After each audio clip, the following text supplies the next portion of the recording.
السلام علیکم نحمدہ و نصلی علی رسولہ الکریم اما بعد فاعوذ باللہ من الشیطان الرجیم بسم اللہ الرحمن الرحیم۔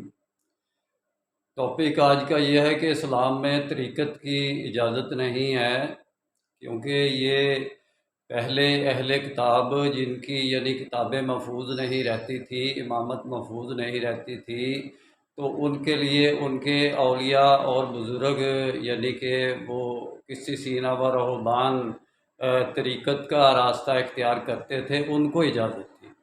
امام الانبیاء کے بعد محمد رسول اللہ صلی اللہ علیہ وسلم کے بعد واضح طور پر دین شریعت کی شکل میں آ گیا، دین کی تکمیل بھی ہو گئی، تو طریقت کی اجازت اس لیے ختم ہو گئی کہ شریعت عربی زبان میں طریقت کو ہی کہتے ہیں، طریقے کو ہی کہتے ہیں۔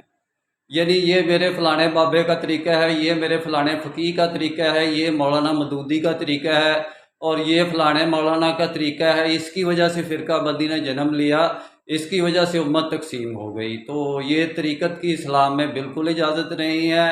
اسلام ایک مکمل ضابطہ حیات ہے، مکمل دین ہے۔ اس میں محمد رسول اللہ صلی اللہ علیہ وسلم کے بعد افسوس کا مقام ہے کہ ہم نے طریقت اہل کتاب کی طرح اختیار کی۔ میرا کام اسلامک ورلڈ کی امن اور یونائٹی کا ہے، میں اس لیے اس کے خلاف بول رہا ہوں۔ امت کی وحدت، خدمت اور خیر کا کام شرعی نسبت کی بنیاد پر، جس کو ہم مسلمین کہتے ہیں، مدد مسلمین کے نظام کے ذریعے ہے۔ انشاءاللہ ڈیٹیل میں بات پھر ہوگی۔ نسبت، وحدت، خدمت، خیر کے ساتھ۔ اللہ حافظ۔